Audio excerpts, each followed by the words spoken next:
Yo, yo, yo, yo, what's up? This is John from Judge Innovation Girls in the Peach Capital with a State, baby boys and girls. What's up, Roger?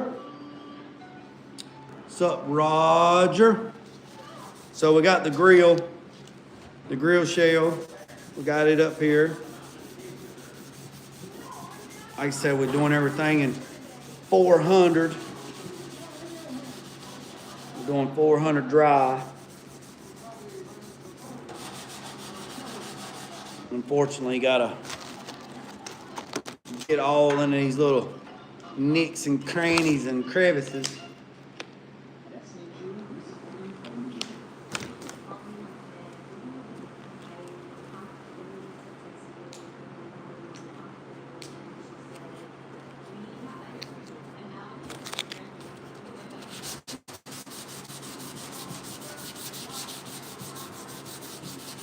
Getting it ready for some paint, boys and girls. Getting it ready for some paint.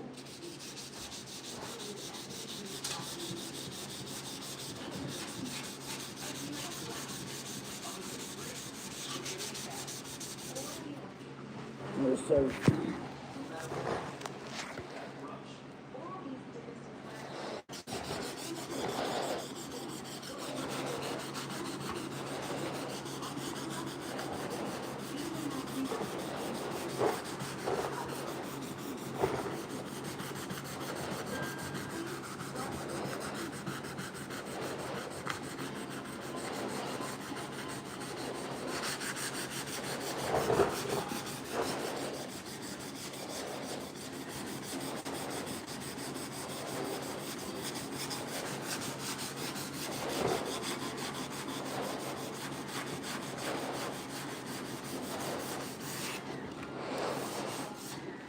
Gotta make it silky smooth, silky smooth.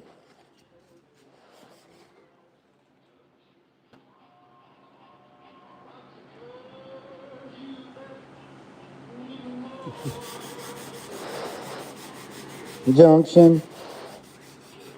Pico Junction.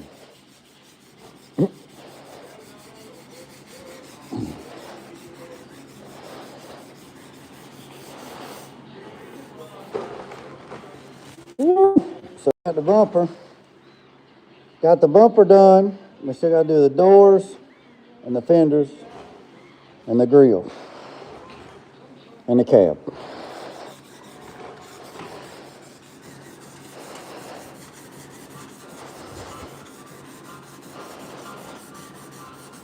And I got some new Scotch-Brite. We'll come back around and go back over it with the Scotch-Brite, the green.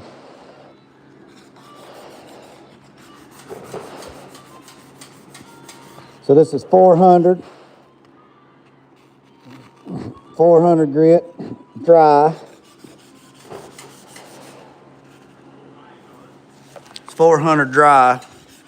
I normally do it wet, but it's 27 degrees outside, so we're doing it dry.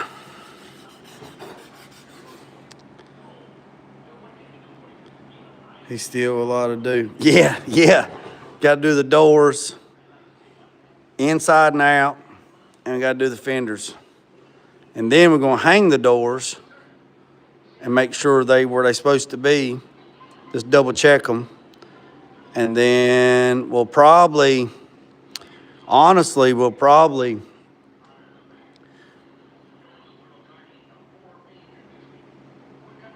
don't know. I need to put the doors on and get them where they're at, and then I really need to bolt the fenders on to make sure they're where they're supposed to be and everything's good, which they should be. And then I'm probably just going to paint the bumper and the grill. I'm probably going to paint it separate because I don't want a lot of stuff in the booth. So I'll probably hang the grill and hang the bumper and paint them two and then be done. And then what I'll probably do is the next time, hang the fenders, paint the fenders, and be done. And then we'll pull the cab in there, and the cab will have the doors on them, and then tape everything up, plastic everything, and then paint the cab and the doors all one piece. And then the only piece that'll be left to spray will be the hood. But we're gonna bed line. What's up, Matt? We're gonna bed line the bottom of the back side of the bumpers, or the bumper, and the grill first. So we'll have to tape it all up and then spray the back side of it. Same thing with the fenders. But when we go to paint the bumper, we don't have to tape nothing up, because the back side will be black, and then when we spray this black and that black, we can just clear it all, front and back, and that'll keep the dirt and the trash and everything off the back side of it. So, I appreciate everybody tapping in. I know everybody's busy and stuff like that, but I just posted a couple videos on TikTok as well. Little 15, 20-second videos on TikTok. TikTok's a whole different clientele. And then we got some stuff posted on YouTube or Facebook as well. And then we're live on YouTube. So we're gonna try to get as much as this we can get done in an hour. We went a little bit over on the video on the bumper. I think we went like an hour and 20 minutes. But it was a good show. It was a good show. We learned a lot. It was a good show. I had a couple text messages after that show telling me, hey man, I really appreciate this. So it's all worth it. Truck's gonna be black. So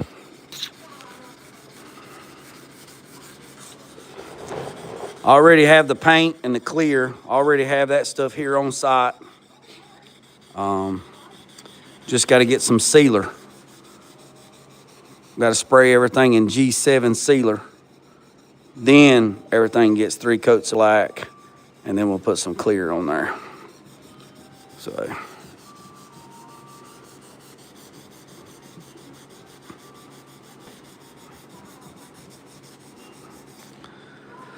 Got a bunch of parts ordered for this thing yesterday, like the nut insert, all the nut clips, the new nut clips, and the clips and the nuts for the trim.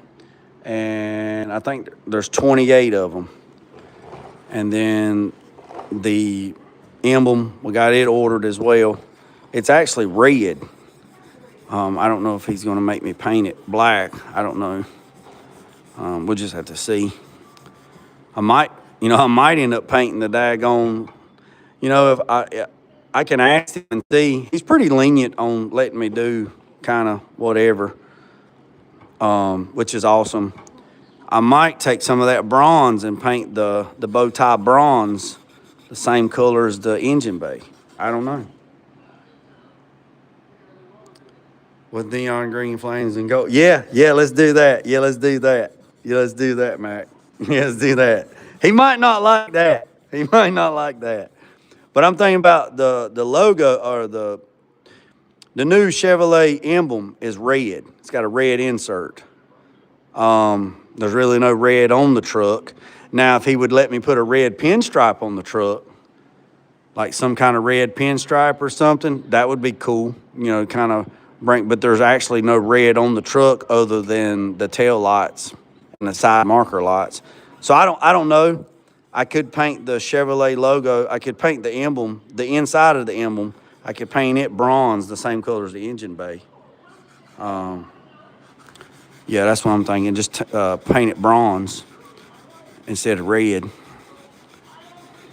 I've even,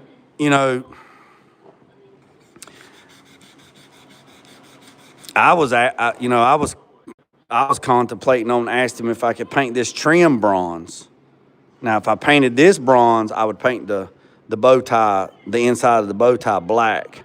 But if he would let me paint this bronze, and then he really don't like the chrome on the wheels, I could paint the trim rings on the wheels. I could paint them bronze, and it would kind of go with the truck, you know, the theme of everything. I don't know. We just have to see what he says.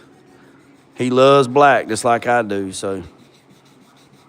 I mean, he wanted everything black. I mean, he in the beginning, he wanted black interior, black engine bay, black engine, black wheels, black truck. He wanted this Sun Gun to look like the damn Knight Rider. And I was like, man, we got to break this thing up somehow. Yeah. Yeah. Yeah, what would be subtle? The smoking the taillights? Smoking the taillights or doing the trim on the grill bronze?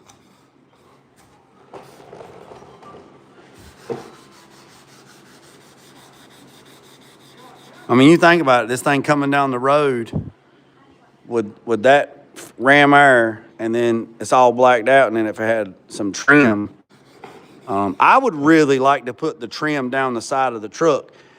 You guys know what I'm talking about? You know, the trim on the side of the truck. You see how the trim goes down the truck like that? I would like to, honestly, take that trim down the side of the truck and paint that trim bronze. And the truck would be whole block with this trim all the way down the side, but he don't want the trim on there. He don't want the trim. Yeah.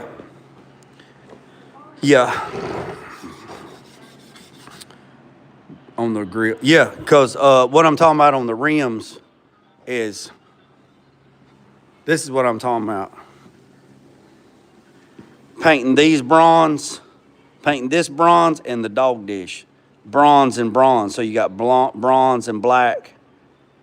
You know, have these two bronze and then black. And then the truck is black with leather interior.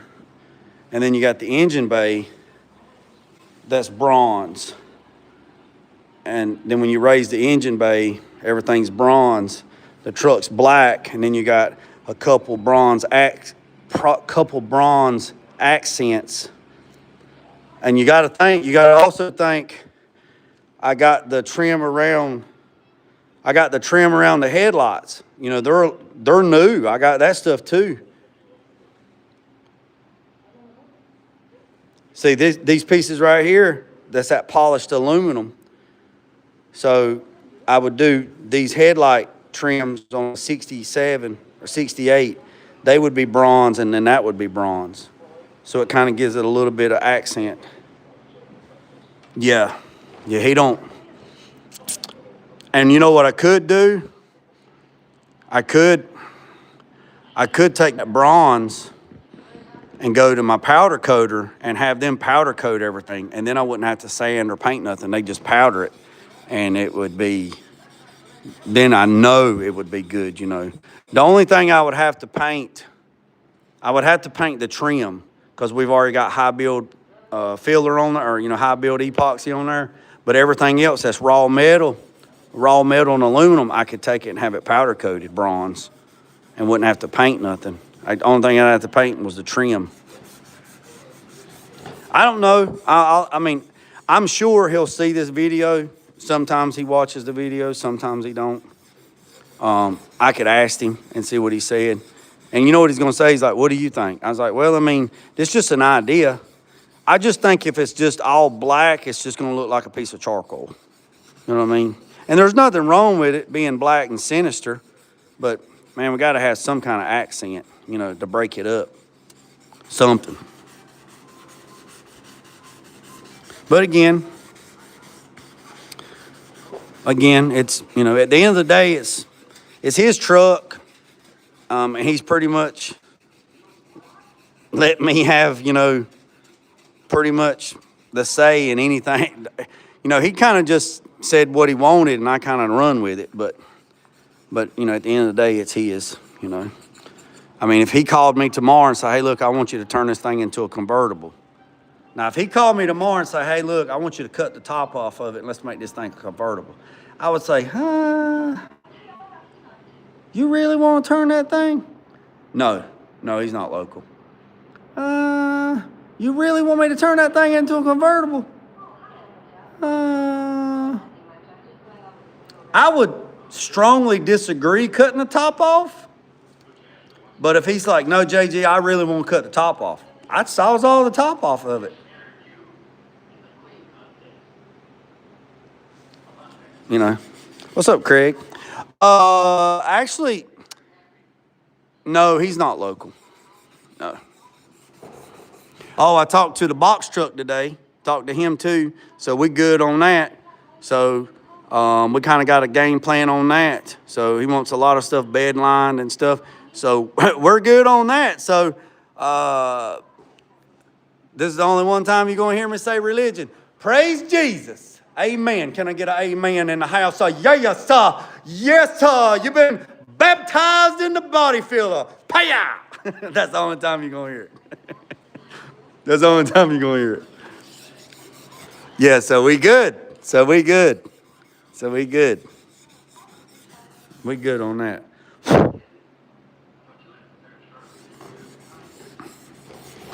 Hey, Craig. Hey, Craig, have you ever, I'm sure you have you ever heard of the VTEC Killer? The VTEC Killer cams swap for a Honda. It's called a VTEC Killer cam profile. Have you heard a Honda 4-cylinder with a VTEC cam killer in it? It's called VTEC Killer, cam killer, or something of that nature. Have you ever heard anything like that? I mean, have you heard one? I have. I'm just asking, you know. You do a lot of mechanical stuff too. Have you ever had the experience to hear one of those? Negative.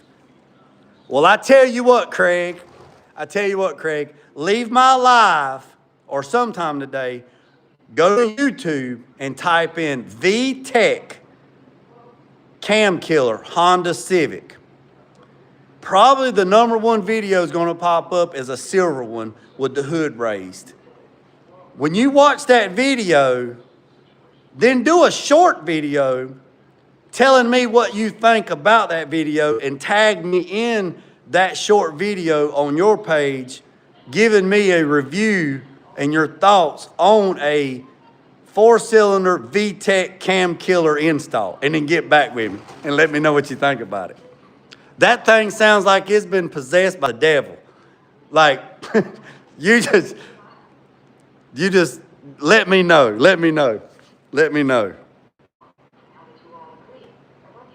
Time for another cab, you know, the only part he started with.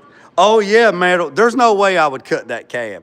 That's the only thing we started with. That cab's got everything. Yeah, we'd have to go get a cab from John at the junkyard with the roof caved in before I'd cut the roof off of that. I would give him a convertible 68 C10. It just won't be that cab that'll be a convertible 68 C10. It will be another cab, because there is no way I would cut the top off of that truck right there, because all the body work and the metal work and all the fab work that went into to cut those drip rails off. Now, I know he's probably watching this sitting about drinking his old age 100-year-old bourbon, going, that JG done lost his damn mind. I ain't cutting the roof off of my truck. But if he did say, I want a convertible, I mean, I'd give it to him. It just wouldn't be that cab. You know what I'm saying?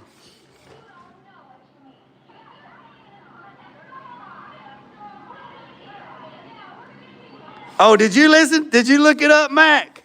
Did you listen to it? Huh?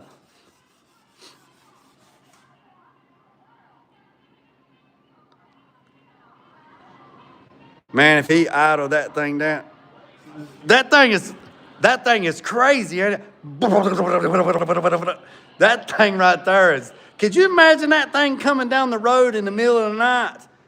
Just coming down the road. Honda VTEC Cam Killer. Yes, that's a gun, man. I'm telling you. That makes you want to drive a 4-cylinder. You know what I'm saying? That make you want to drive. That make you want to drive a 4-cylinder.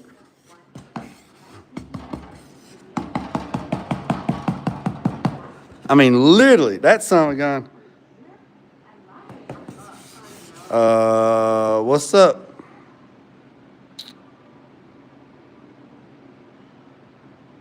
What's up, Germany? I don't know how to say your name, buddy.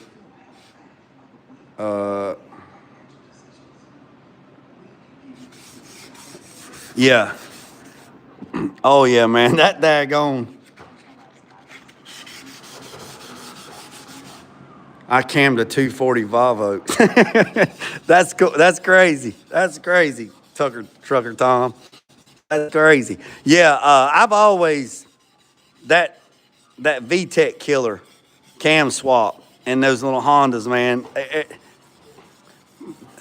I mean, don't get caught sleeping on them little 4-cylinders, man. I mean, some of them jokers, man, they make 1,000 horsepower plus and still be on the street driving as a daily and still get 25 miles of the gallon. There was a guy down at Sand Hills when I taught at Sand Hills. He had that Dodge Neon, the SRT Dodge Neon, stage 4 or something, had methane injection in it. I mean, just, it was crazy, like 35, 40 pounds of boost. It was insane, man. His problem was, if he ever hooked up, he would break axles. He would snap axles. So he never, he never could put slicks or nothing on it. He'd just have regular street tires on it. And man, that thing would boil the tires in all 5 gears, man. I mean, just insane, man. Just craziness. I mean, you got to respect it. You know what I mean? I mean, you don't have to like it. You just have to respect it. It was a stage 4 SRT Dodge Neon, and they had converted the windshield washer bottle and stuff over to methane injection. And dude, that son of a gun was crazy. My friend Tito, I worked on his car. Oh yeah, them WRXs, man. Them things ain't slouched neither. Them things ain't slouched neither. Man, man. If I'm feeling right, and I got my mind right, and the check has cleared the preacher's house, as they say, the check has cleared the preacher's house, man. And if I can get this truck to come out like I got the bed to come out, man, this thing's gonna be fire.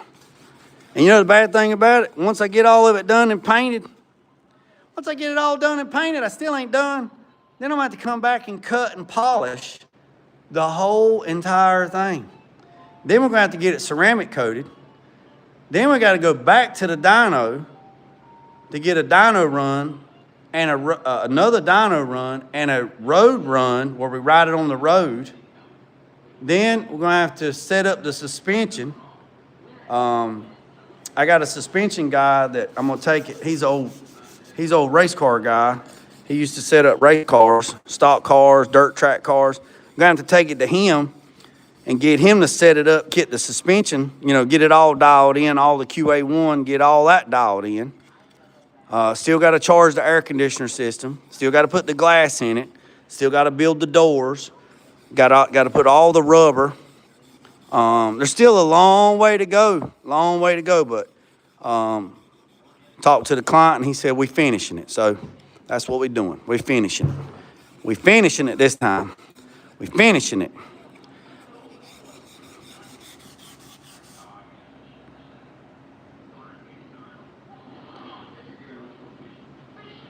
You shouldn't have shown me, Mac. I gotta see. Well, yeah. Well, Mac. It has its pros and cons. You know what I mean? It has its pros and cons. So, you got your good and you got your bad. The good and the bad and the ugly. If he decides, now that blue Mustang that I did, after I cut and buffed it and polished it and after I cut and buffed it, I took it to Petty Shine, which is Judson Petty, and he ceramic coated the whole car. 9-year ceramic. He ceramic every panel.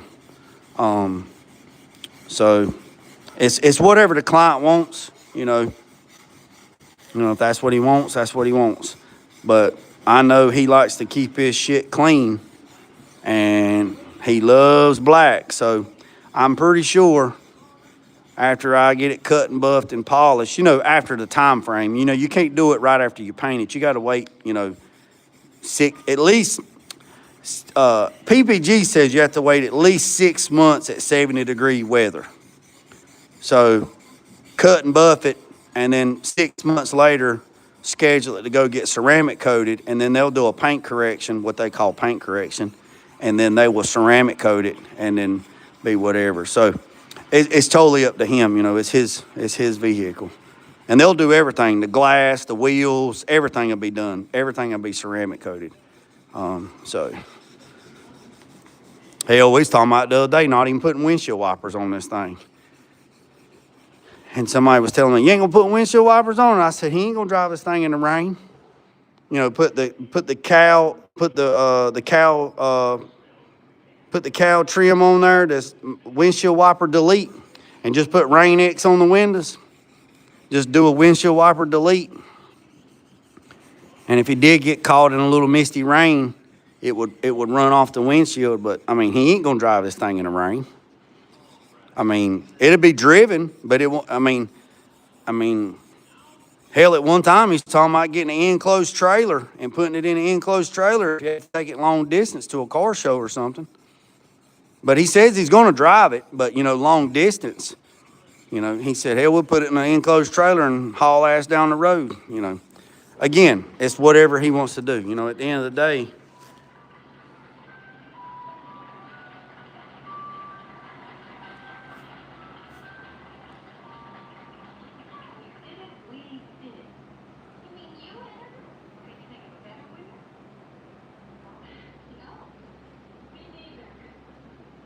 Oh yeah, Mac. Oh yeah. So when those new Mustangs would come in the Petties, those brand new Mustangs, they had some type of ceramic on them, and we'd have to sand the deck lid, the hood, and the roof to lay out all the stripes. You would burn through a damn box of 600 paper. I'm not talking about cheap paper. I'm talking about what's the damn paper with the rhinoceros on it? Indus. It's the same paper with the damn rhinoceros on it, the rhino on it. INDA, whatever. You would go through a whole box of damn 600 paper, sanding the deck lid, like 800 grit. You would go through a 600 to 800 grit. You would go through a whole damn box doing the deck lid, the roof, and the hood on a new Mustang, getting that clear, prepped to lay graphics and clear coat on it.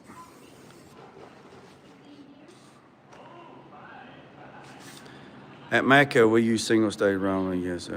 Oh yeah, Cody. Oh yeah. We was talking about Mako this morning, man. Where was you at this morning? We was talking about Mako paint jobs earlier. Vinny was talking about that he got his Z06 painted. I think he said like $6,000 in labor and like $1,500 in material, and his buddy hooked him up. And that we said, yeah, that's nepotism. That's a buddy hookup. We talking about retail. Like I don't, because we was talking about the Ford place around here told a guy, quoted him $11,200 to repaint his '94 Impala SS back to original colors, door jambs, and minor bodywork, $11,000.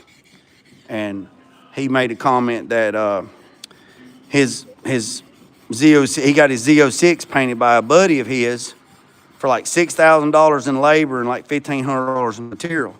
And I was like, well, man, that's great, but you can't compare that because that was a buddy hookup and a nepotism.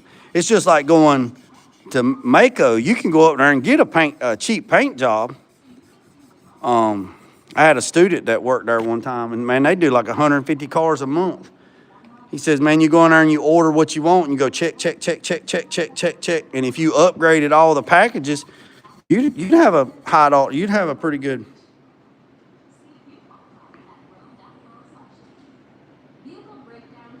It's the best job ever. You don't.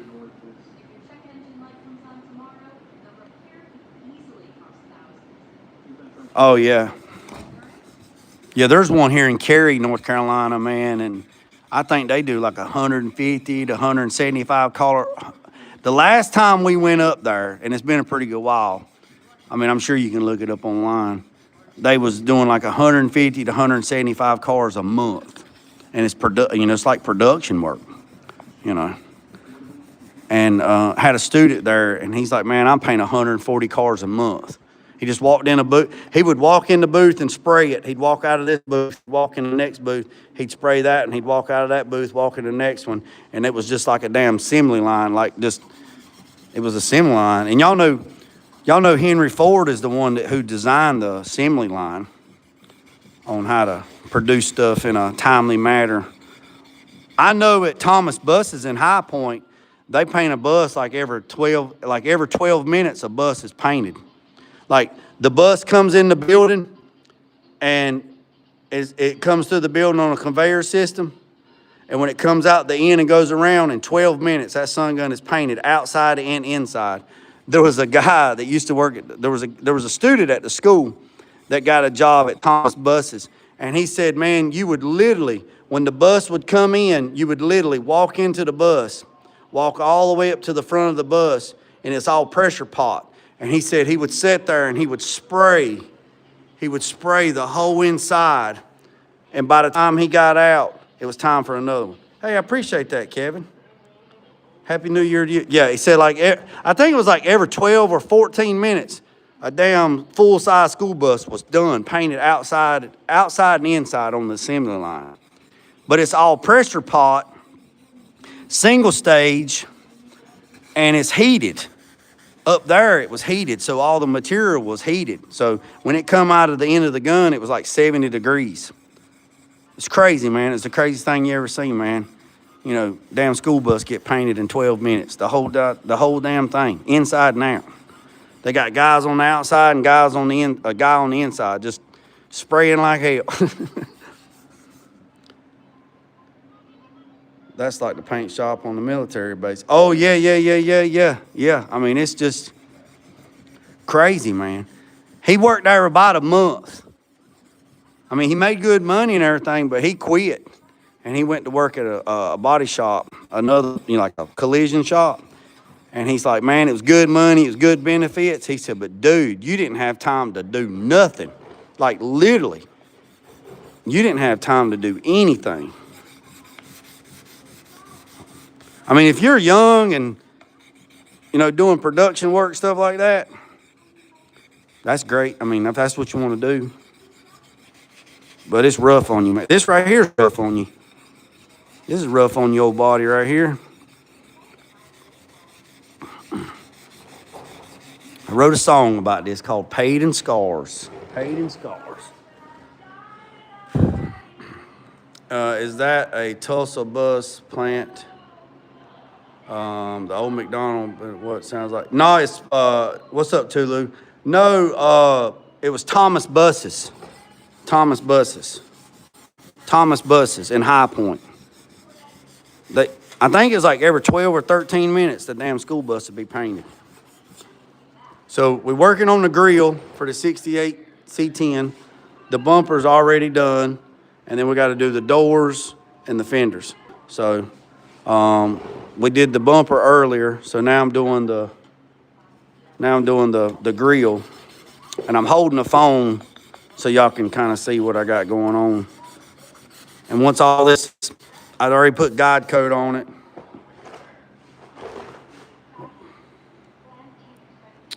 Oh, damn, they have one here in Tulsa. All I need is a tiny house and some land. Oh, yeah. Hey, I was talking about tiny homes this morning. I know this guy that's what he does. He does real estate and stuff like that, and he builds little tiny houses.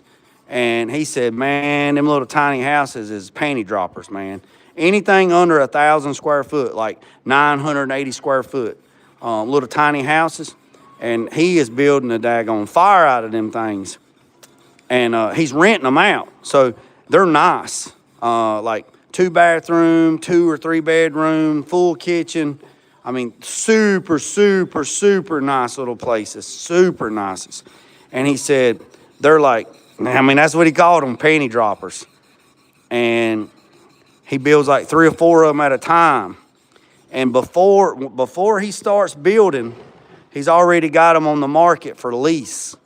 And he said the damn lease will be signed for them before they even built. He's been doing it for about, I don't know, he's been doing it for about 10 years, I guess.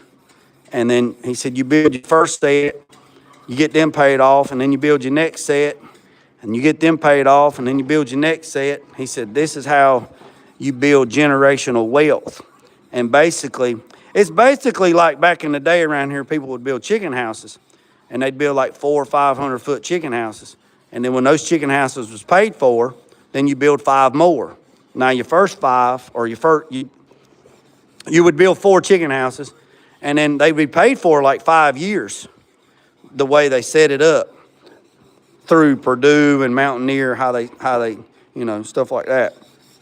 And the guy that I'm talking about, all the chickens that he grows is for Chick-fil-A. So, and he's got top grower of the year and all that other stuff.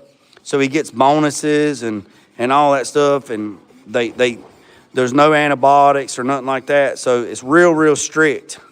I mean, I can't even go to his house because I got yard chickens. I can't even go over there because of bacteria and viruses and stuff like that.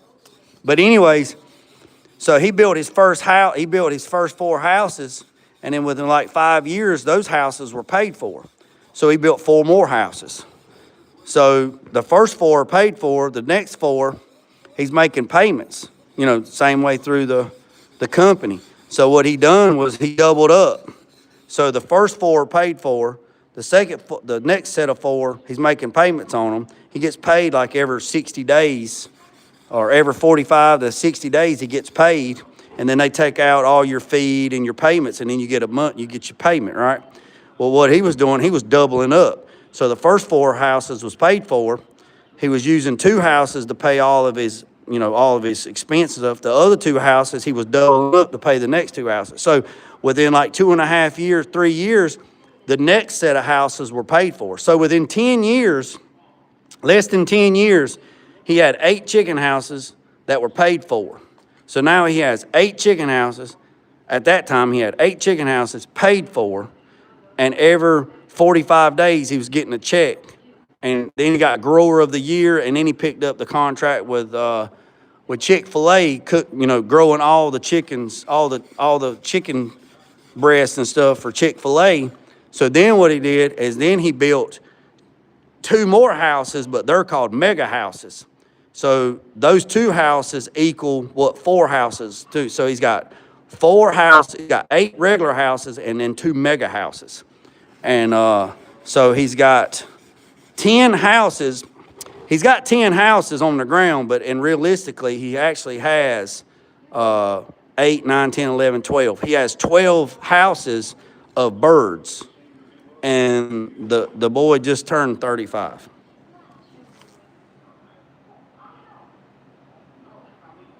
He just turned 38. 38 or 39. He ain't even 40 yet. So he's got 4 houses that are paid for. The other 4 houses are paid for. So that's 8 houses. Then he built 2 mega houses, which is actually the square footage of 4 houses, but just in 2 houses. So he's got 8, 9, 10. So he's actually got 8, 9, 10, 11, 12. He has 12 houses of square footage of chickens, and every 45 days he gets a paycheck. And he's like, man, I envy your bodywork ability. Got caught in a blizzard the other day and scuffed my truck in the ditch. Got to take it to the shop. So are you all right though? Hey, 220, are you all right?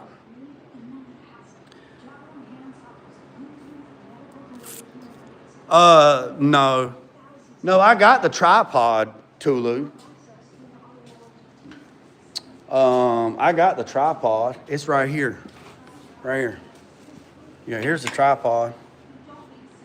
The magnet never showed up. It is what it is. Hey, well, at least you're all right, man. At least you're safe, and they get your truck fixed up, Yeah, bodywork ain't for the weak. Bodywork ain't for the weak. That's for sure. But yeah. But anywho's, talking about them little mini houses. Yeah. Talking about those little mini houses. Yeah, them things is the cat's meow, man. They're nice. I mean, and I understand people want big houses and all this stuff and these big, but you know what, man, at the end of the day, you know what, with these big ass houses, you know what, at the end of the day, you got these big ass houses. You know what you got to do? You got to pay taxes on them jokers. You got to heat and cool them jokers. And you got to keep upkeep on them. 5, 6, 7,000 square foot house. That's crazy, man. Give me, I mean, I'm content what I got. But like my boys, man, all you need is like a daggone, all you need is a damn less than 1,000 square foot house with a full basement and, you know, a little cabin or something and be done with it, man.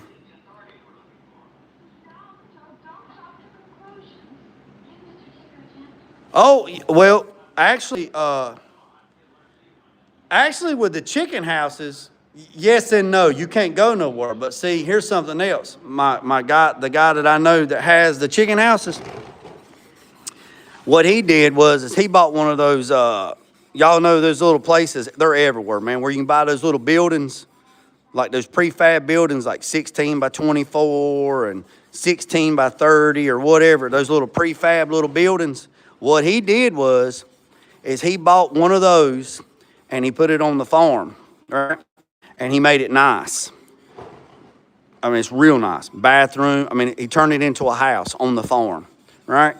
And he has, there's a family that actually lives on the farm with him, and they've been helping him on the farm. They actually live on the farm. It's a family, right? I think it's a family, 3 or 4, right? And they actually help on the farm with everything. I mean, they got everything. They got cows, they got cattle, they got all kinds of shit, right? So they actually help. So if he wants to go somewhere on vacation, like Peter said, there's somebody there. Now, that is the downside of having chicken houses. Somebody has to be on site, or they have to be there. They have to be within 10 minutes of the chicken houses. And the reason why, because if the alarms go off, so I know this other guy, he had 2 mega houses, 2 big mega houses. And he lived about 10 miles away, 10 or 15 miles away. And he was supposed to have, you know, somebody was supposed to be on site. And the alarms kept going off. Well, when the alarms go off, it's a computer system. It ain't like it was back in the day when my grandma raised chickens and it's all not automated, right? So the alarms went off and he just kept silencing the alarm. Well, what happened is the alarm was going off because it got too hot in the chicken house, too hot in the house.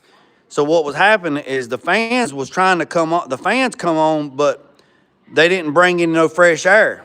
So it just sucked that son of a gun tight, you know, and there was no air, and it sucked all the air, just about all the air out of the house. Plus, it was too hot, and he lost 2 mega houses, 2 500-foot houses of chickens, done.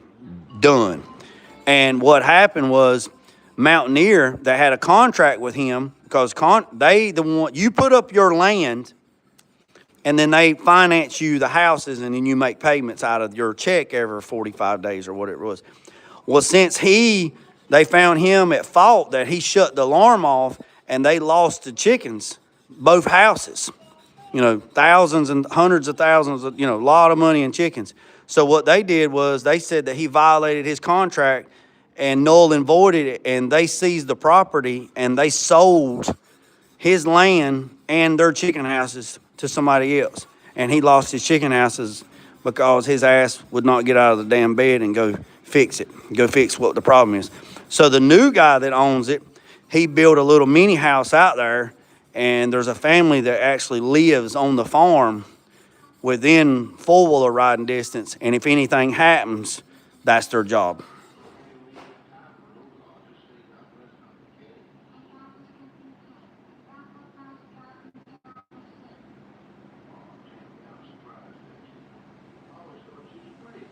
I know what you meant, Peter. I know what you meant. I know what you meant. I know what you meant. I gotta get a piece of sandpaper. Hold on.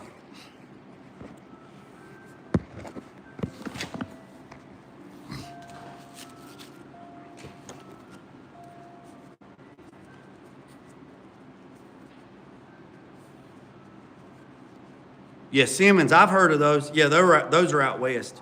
Here it's Purdue and Mountaineer out here in North Carolina. It's Purdue and Mountaineer out here.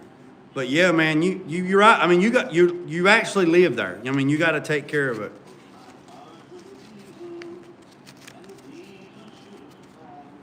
Hey Thomas, I know you're new to the channel. I know you're new to the channel and everything, and I appreciate you being here. But no politics and no religion. No politics and no religion, man. So I appreciate it, man. Just a heads up, you know. Just a heads up.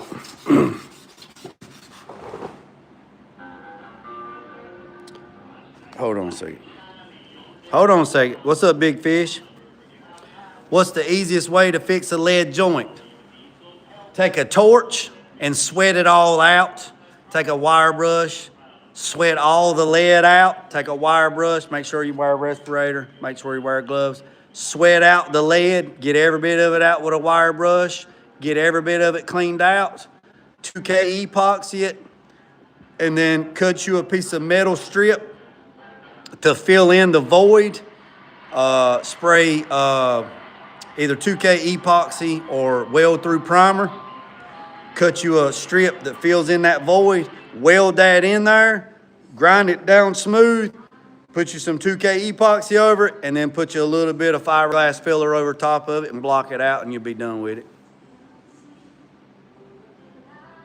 Hey, Cody, you want me to tell you a secret, man? Cody, yeah. Cody. Let me tell you a secret. Cody, I'm fixing to give you some free game, my guy. Fixing to give you, Cody, you on here? Cola. That's right, ain't it? K-O-L. Is it Cody? Ain't that Cody?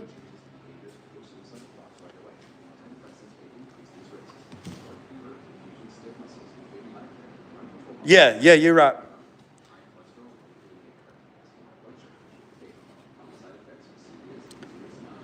Chalk dust for a chalk line.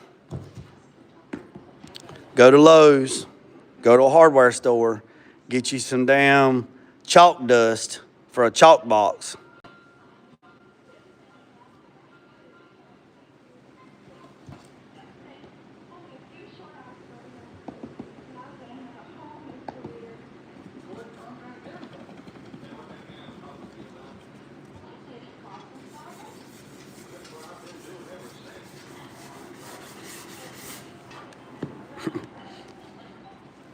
What do you think about that?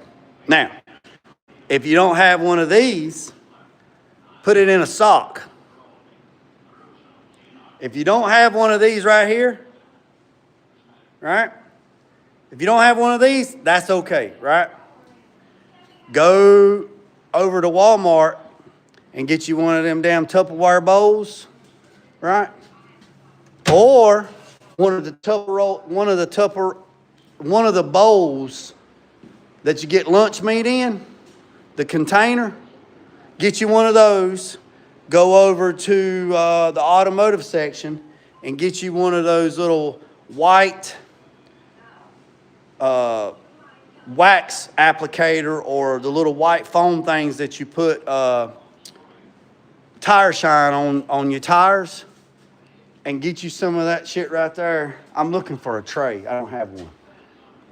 And put it in that little Tupperware thing, and then take that little sponge and leave it in there and use that sponge as an applicator. If you don't want to do that, Get you a damn Tupperware tray. Man, I thought I had one in here. I guess I don't. Get you one of them Tupperware trays.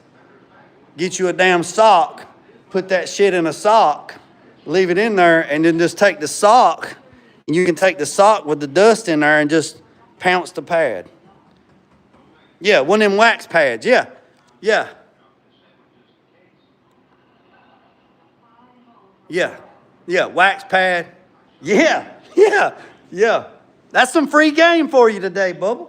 That's some free game, man. So you don't have to have this. This shit's expensive, right?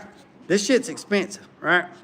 So you can get you one of them little Tupperware tray, you get your lunch meat, right? And you got that little tray with the lunch meat. You keep it, right? I keep all that stuff. Get you one of them damn sponges.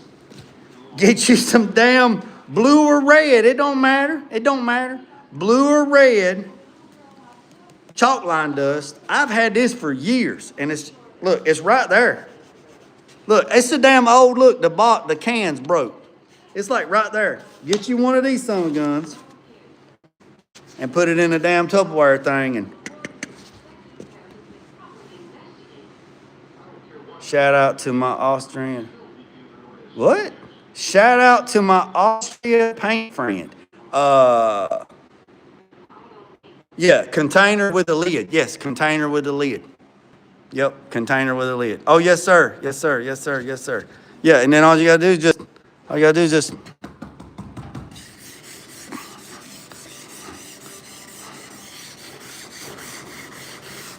Here's something else you can do too. You can use this guide coat when you're wet sanding clear.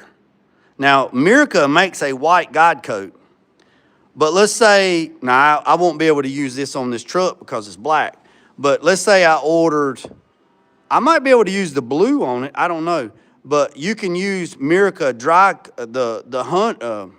the white. You could take the white and put it on a panel when you're getting ready to wet sand and polish it, and then it doesn't hurt it. Now, let's say this truck was blue, I could use this guide coat on the clear coat to wet sand because the water won't run it off. Hey, man, we all learn, man. We all learn. We all learn. I was at Lowe's one day, and I was getting some stuff, and because I was doing something, carpenter-wise, whatever.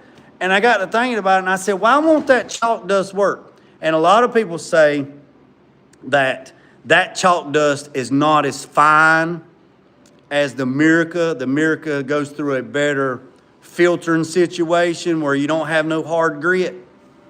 Man, I've never had no issue. I mean, never had no issue with it. I mean, if it'd get wrapped around a string and come out that little bitty hole, I believe it'd good. I feel taken advantage of. I feel it. I feel it's the same. Oh yeah, it's the same. It's the same. All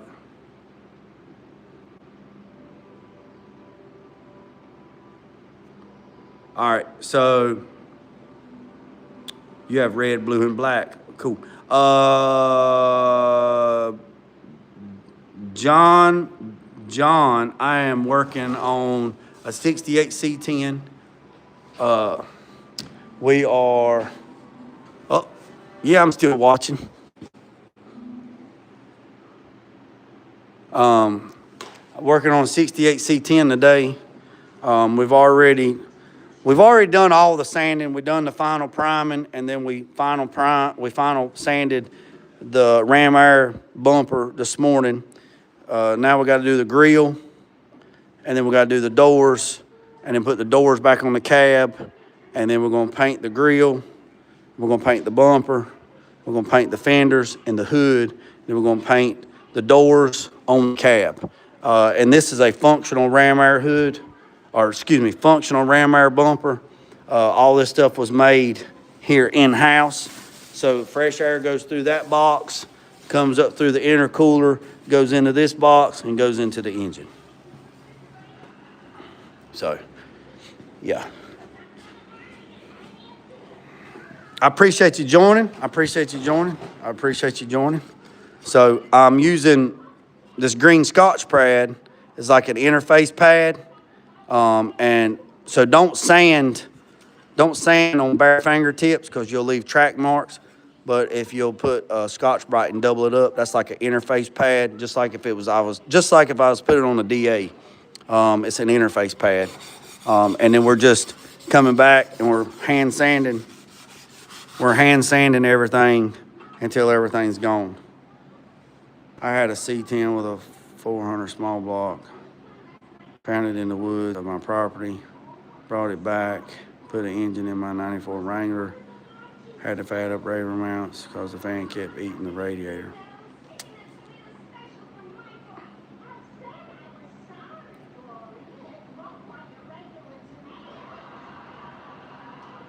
Hey, I appreciate that, Mac.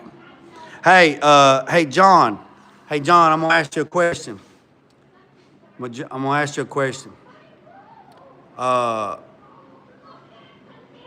Is a 400? Is a 400? Let me test you and see. Let me test you. Is a 400 a small block or a big block? And did you have two questions? Is a 400 a small block or a big block? Two, is a Pontiac 400 a small block or a big block? And is the Pontiac and the small block Chevrolet, are they different? So that's like three questions. Let me see what you know. Just testing it. Just testing.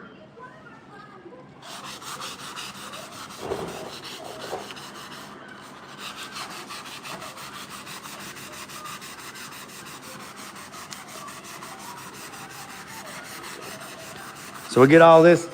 Man, what in the world they up there screaming and hollering about? What the hell's on their TV now? I don't know what that is, but that don't look like Pinky Junction or Pico Junction.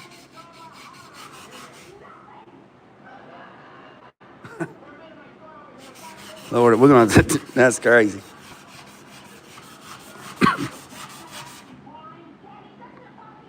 Well, if you know the answer, drop it. If you think you know what the answer is, let's see it. Now don't Google it now. Don't Google it. Don't Google it. Just answer it. Be honest. Have a little bit of integrity and just answer it honestly. Whatever. There's no wrong or right answers. We all had to learn somewhere. Look at it. Look at it. Huh?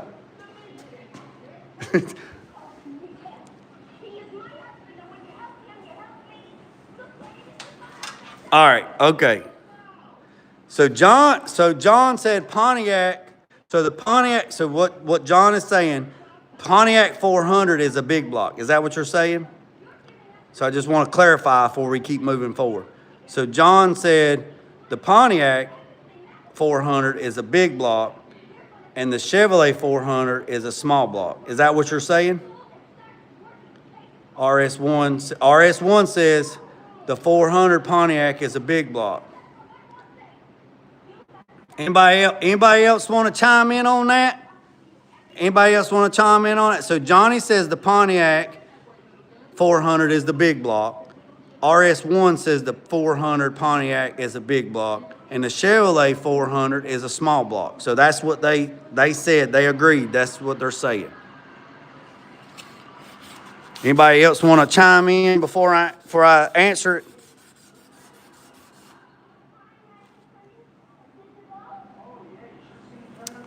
Chevrolet 400 is a small block.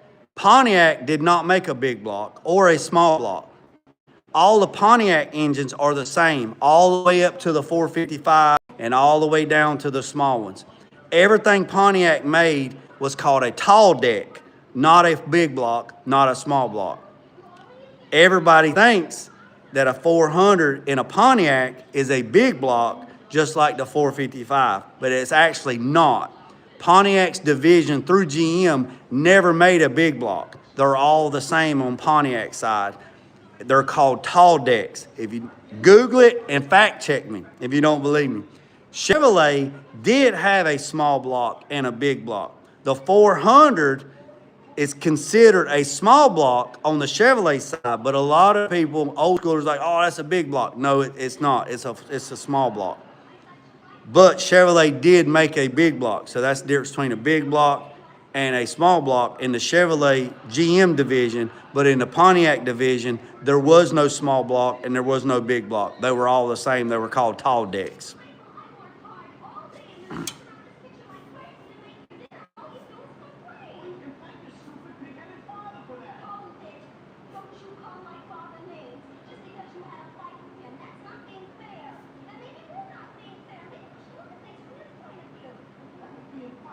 Yes, Matt, you're right. And out of all the engines, the 400 in the Chevrolet production was completely different.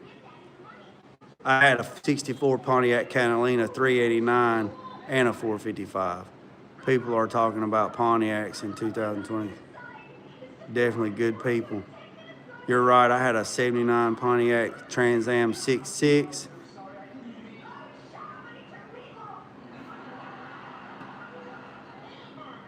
Yeah, Chevrolet was notorious on running hot. Absolutely. Absolutely. Chevrolet didn't cool very good because the cooling's in between the cylinders. That is correct.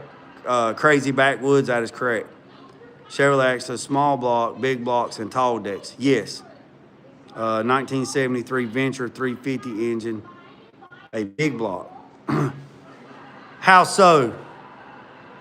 9870, a 1973 Venture 350 engine, a big block. How so? I'll have to look into that. Every F-body Pontiac with a V8 was a small block with a TBI. All right, so here on the yard, or here, there is two Pontiacs. There's a 68 Pontiac Le Mans with a 400 in it that came out of a Catalina. I found that out later. So it's not the original engine in the 68 Le Mans. It came out of a Catalina.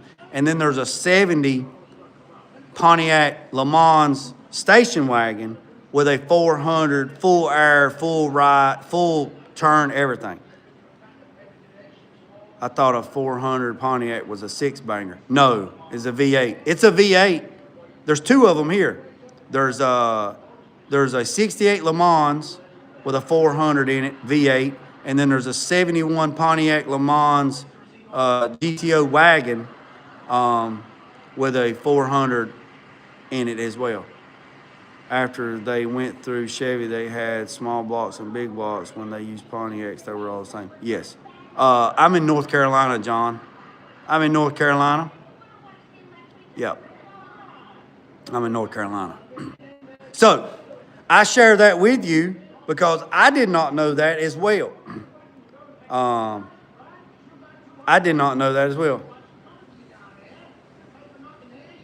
Yeah, they came out with a straight six. Yeah, you could. I had a 400 G-Man Pontiac with a six. I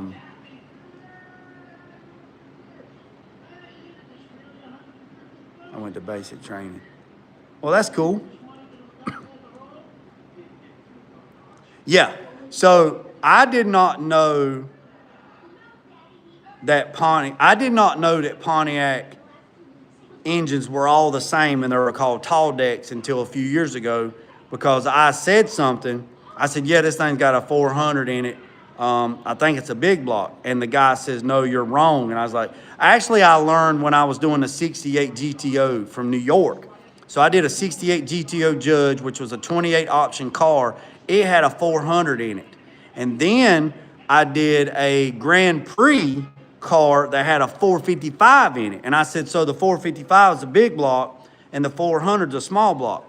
And they've been Pontiac guys since day one, and they bought these cars new at the dealership. And they said, no, Pontiac, everything is the same in Pontiac. It's called a tall deck. And I was like, really? He's like, yeah. So they give me an assembly manual that was actually used on the assembly line when they actually put the Catalinas and the GTOs and all that stuff together. And I had that book. And have that book, and it has all kinds of information in it.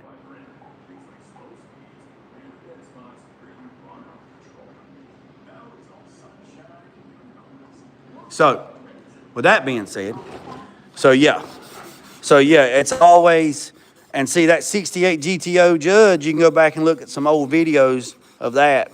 That 68 GTO Judge, it was a 28 option car with red insert interior. And I had a guy argue with me on YouTube. He's like, dude, you don't know what you talking about. I remember when they built them things, if that thing's triple black, there ain't no way it's got red interior in it. You don't know what you talking about. And I was like, well, I tell you what, the build sheet, the man that bought the car brand new, that's who I built the car for. He bought it new when he was 16 years old. And I redone the car. And the car was in really good shape. I just had to fix some stuff. Like I said, I got some pictures and stuff on my channel. And the car was a 28 option car, pink tag, special order, with red interior inserts. It had a power radio, had the upgraded radio, the amplifier, the speakers, but it did not have the power antenna. And the reason why it didn't have the power antenna, because the power antenna was like $15 or $18 to get the power antenna, but it was like $12 to get the hand red pinstripe down the side of the car. So he wanted the red pinstripe down the side of the car, and he went with a manual antenna. So that made it option 28. And there were other options like the red insert and the pink tag. He had all the original interior of the car. He took it out before he brought it to me and showed me all the pictures. I just had the shell. I had to do all the paint in the body. I had a little bit of rust repair to do on the cowl, which is the same thing as a Chevelle. I had to replace a little bit of that, but basically that was pretty much it. And I painted the bottom of the car. inside the car, and it was a vinyl top car. So he didn't want to paint the top. He just wanted to seal it because he didn't want to waste the material or the money. So I painted the bottom of the car with the right I painted the bottom of the car with the right sheen of semi-gloss black, and I painted the car straight pure black. No toners, no nothing. It was straight black toner. And I sprayed it, and then I put the doors on it, and I repaired the nose. It had the rubber nose on it. The rubber nose had over like 2,000 cracks in it. I dremeled over 2,000 cracks out of that rubber nose, bought all the stuff from Sims to fix that urethane nose, and fixed the original nose on that car. Now, I did find another nose for that car, but it wasn't original to that car. So everything on that car was originally on that car except the passenger side cowl piece. When you take the fender off, the cowl piece at the back, that was the only piece that I took off because it was rusted. But he kept that piece for documentation, and I documented every bit of it. And then he found a reproduction piece that had the same galvanized coating that it would from factory, and I spot welded it on there and replaced it. So yeah.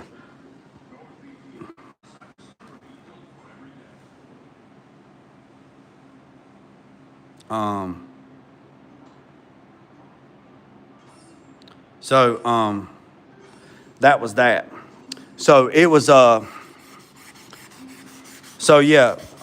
when people say, hey, that's not real, hey, look, if the man ordered it and the man's got the build sheet, back in the day, do y'all know that y'all could have ordered, I think until like the early 90s. I think it was, I'll have to go back and check, but I think it was in the early 90s that you could order a Chevrolet vehicle and Elvis Presley pink Cadillac. It was like the late 80s or the early 90s. They still had that option, but a lot of people didn't know that. You could literally go in the dealership and say, I want this 1985 Silverado pickup truck. I want it in Elvis Presley Cadillac pink. And they had that option. They run that option for a long time. I'd have to go back and look. So somebody had to fact check me on the year. But I know it was probably early 80s or late 80s. You could still do that. You could still order it. And then the guy that had the 68 GTO Judge, his brother actually worked at the assembly line, and his brother actually built part of his brother's car on the damn assembly line. And then the guy with the Grand Prix, the 69 Grand Prix, Pontiac Grand Prix, I had to fix the quarters on it. Somebody had just hammered the quarters to death, and the guy had found another 69 Grand Prix Pontiac. He found it out west and had them to cut off the quarters. And then I just needed the wheel arches, but they cut pretty much the whole quarter off. And then they shipped them out here. And then I did all the metal work and replaced the metal with original metal and documented it and got it in primer, epoxy primer. And then the guy fell and hurt his back and had to have surgery.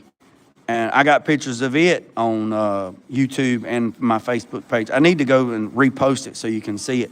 That was a pretty cool car. That was a 4-speed car as well. And he fell and hurt his back. And the crazy thing about it, he was just right at the time of retiring wherever he worked at. And this right here is the sad part, man. He had worked somewhere for years. Now, he didn't fall at work. He fell at home and hurt his back, like slipped some disc or some shit.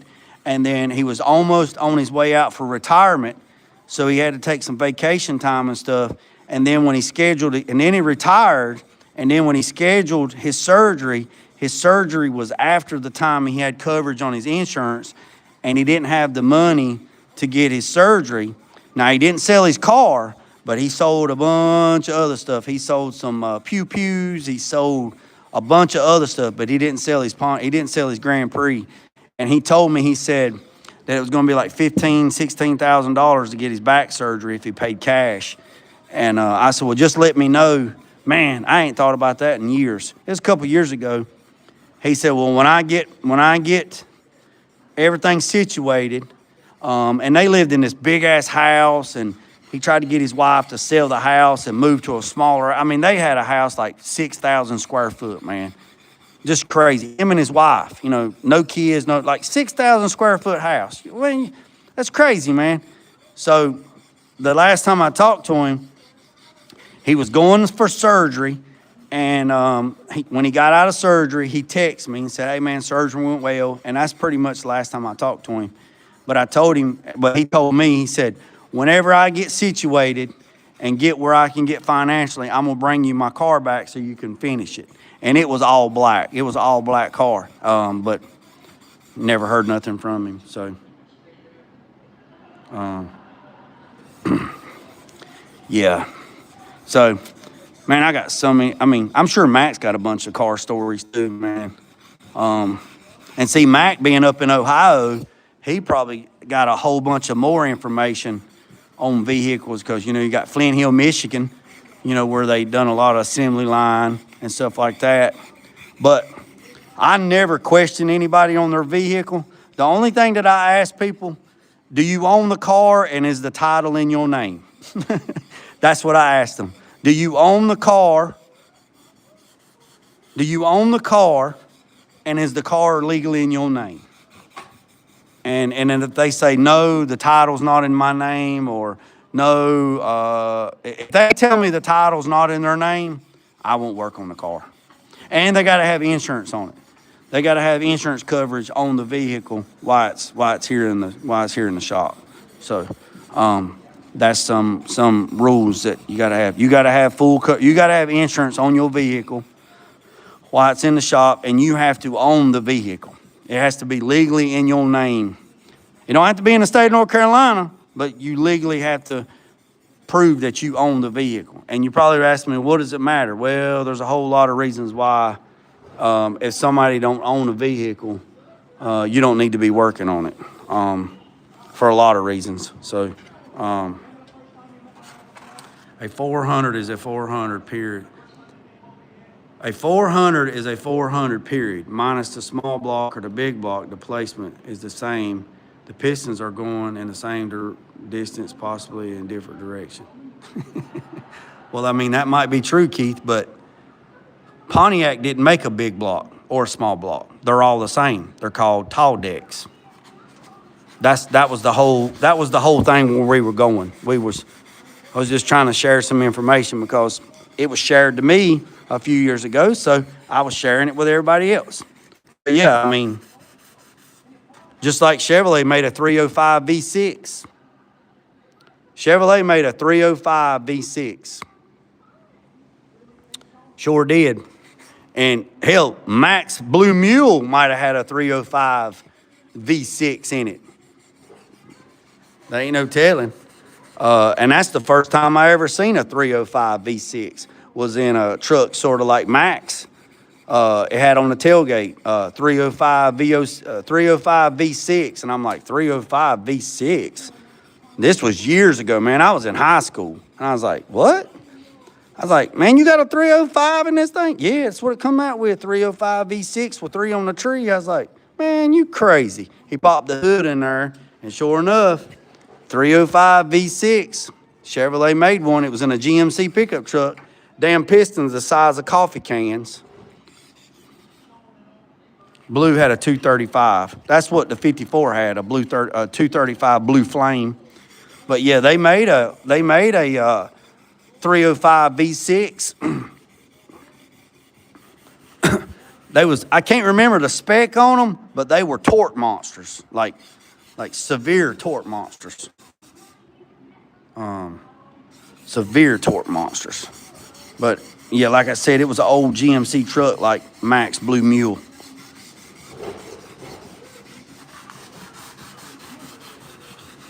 I'll have to go back and look. I'll have to go back and look that up because I hadn't thought about that in a long time, and I have to refresh my memory on that.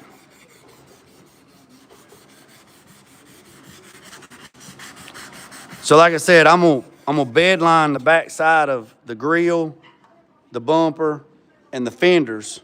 So I'll tape all this up and I'll bed line the back side of this. And then when we untape everything, I don't have to tape nothing up. And then we'll spray sealer on all this, and then we'll spray black, and then we'll spray 3 coats of black. We'll do 2 coats of sealer, 3 coats of black, and probably 4 or 5 coats of clear on the parts. And we'll probably put 6 coats of clear on the fenders. At least 4 coats of clear on this. All this has to be sanded, so we'll probably put 4 or 5 coats of clear on this. And then the front bumper will do the same thing. Probably put at least 4 or 5 coats of clear on the front bumper because we're going to cut and buff and polish it. And we're going to use high solid clear. And we're going to use the Luma 1.5 OP clear gun.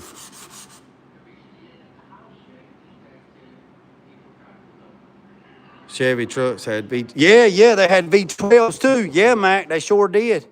They sure did.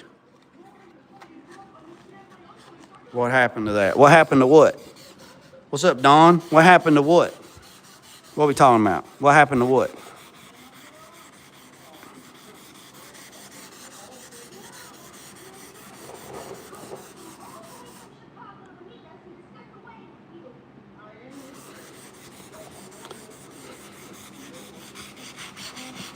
Hey, who remembers the who remembers the big block, like the monster big block, the Lingerfeller or whatever, big block in the Suburbans that Chevrolet had, that they only had a few of them summer guns? Anybody remember that? What was it like? It was crazy. It was for like a 8.1 liter. Something like that, wasn't it? Like an 8.1 liter or some shit. I don't know. Mac might know. He might remember. Yeah, they had like an 8.1 or something in like the Suburbans and shit. Big ass engine. And, they were highly sought after, but there wasn't a lot of them. I think it was an 8.1. For some reason, I got that in my head for some reason. Might be something else. I don't know.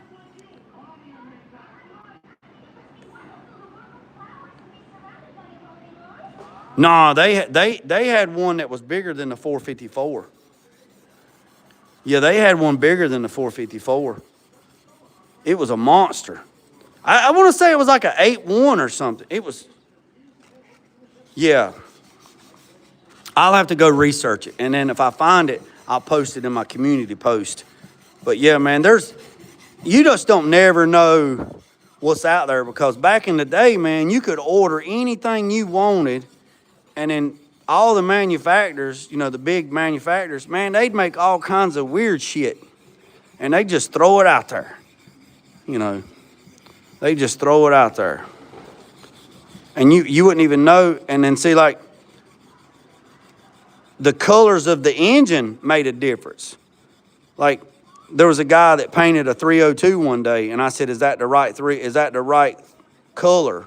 He's like, what do you mean? It's Ford blue. And I was like, well, I was just picking with him. I said, is that the right blue? And he's like, yeah, it's Ford blue. And I was like, yeah, but is it the right blue? And he's like, what are you talking about? And I said, Chevrolet, Ford, Mopar, Pontiac, Buick, the colors made a difference. And he's like, what are you talking about? I said, that's how the EPA knew if that engine passed. They changed the colors on them. So when they got inspected, if they were if the colors, like, they separate them, like these are this color blue, this one's this color blue, this one's this color blue, this one's this color blue. But it's all like Ford blue or Chevrolet orange. It wasn't all the same color, but it looked the same color. And they done that for the EPA reason. And Chevrolet got I think it was Chevrolet or Pontiac. It might have been Mopar. I don't know. They got in big ass trouble because they had produced a bunch of engines that they painted the older year color, but then when they got to testing them out, you know, doing inspection on them, they didn't meet the EPA standards at that time, and they made them shit can all the engines, and they got fined. I also know this. When the Chevrolet plant went on strike and they were building split bumper F-body Camaros, all the F-bodies were on the assembly line and everybody went on strike. And all the damn F-bodies and the split bumper Camaros were on the assembly line. And then they were being built and then they just walked out. You know, they did a strike.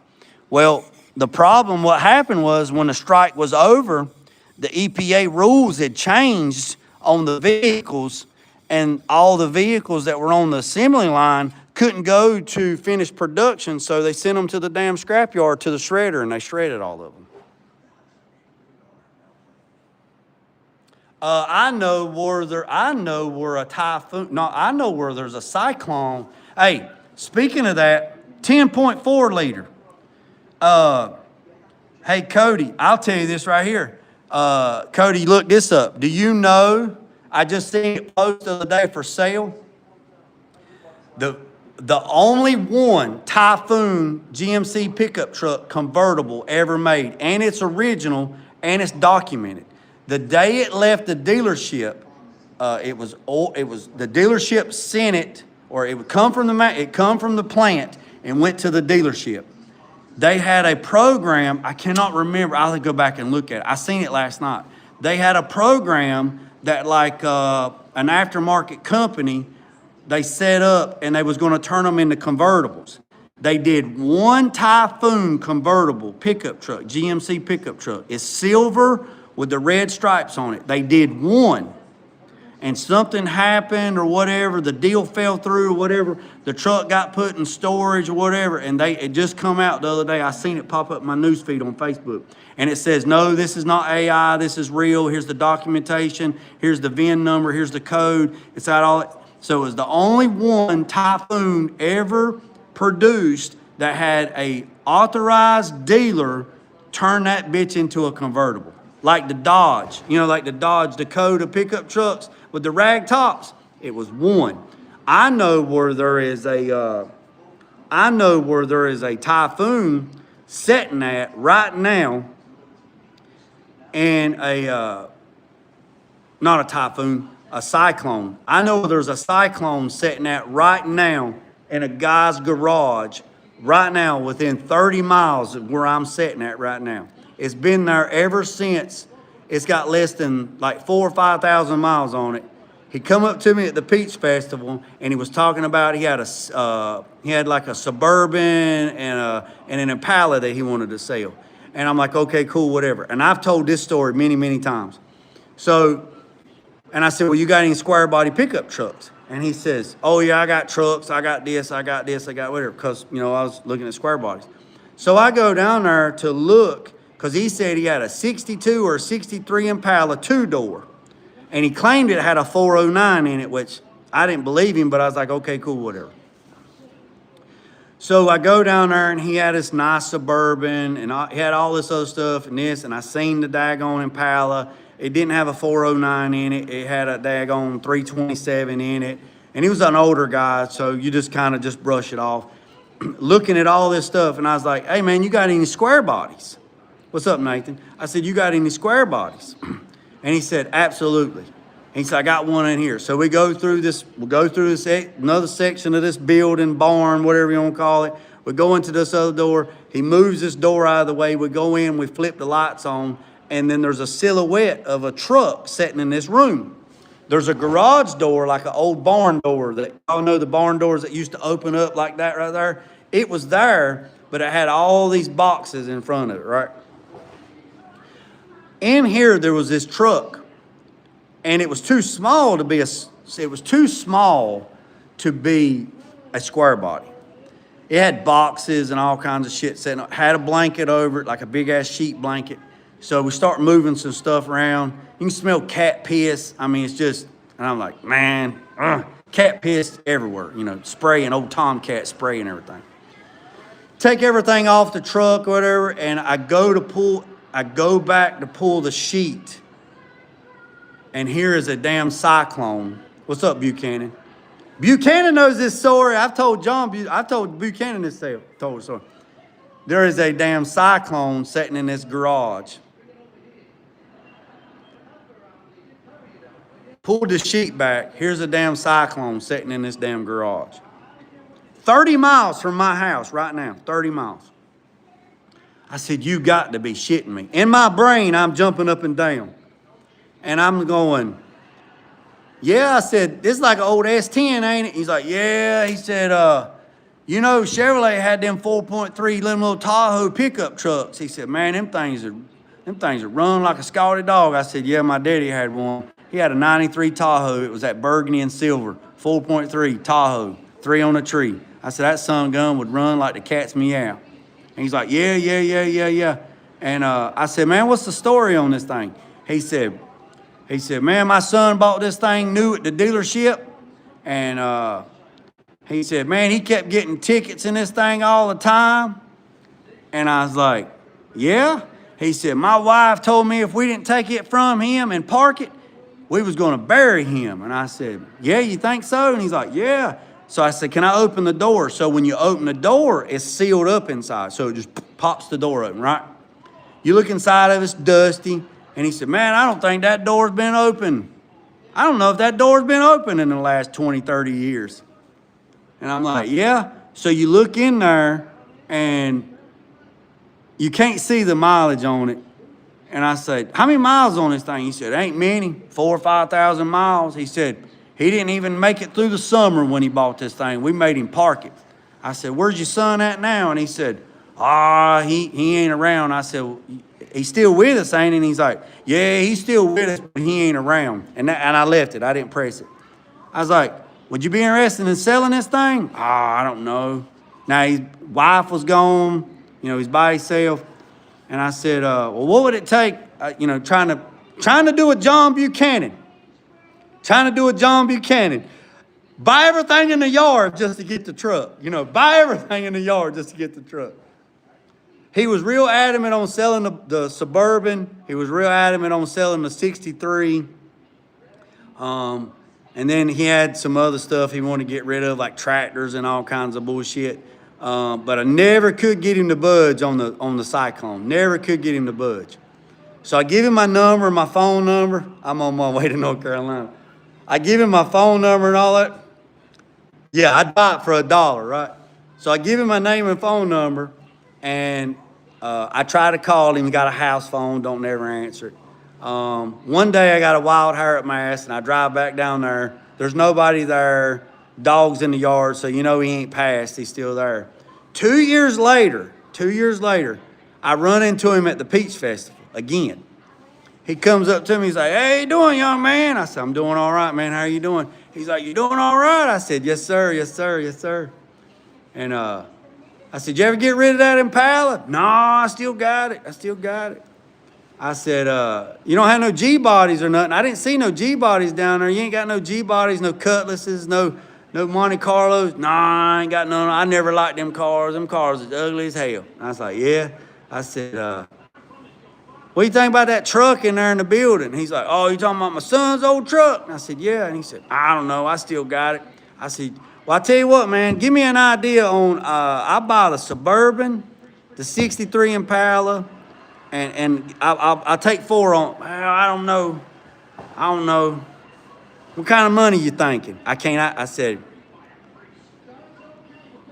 and he said, I don't know. What kind of money you think? I said, I can't buy it and sell it. I don't know. Let me think about it. And I said, all right.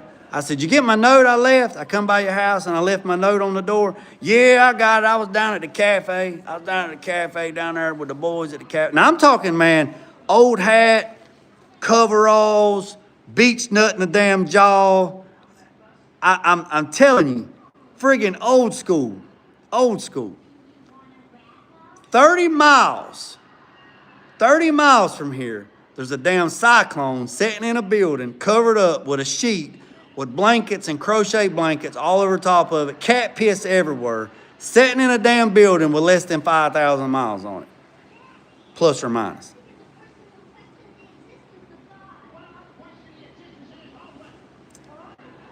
So what do? Not the beach nut. Oh yeah, the beach nut. The beach nut and the damn peach snuff. What do? Take somebody like John Buchanan with you and take a sack full of $100 bills down there and see if he'll sell it. Have to buy the whole damn property to just get the truck. So, Cody, to answer your question, they did make one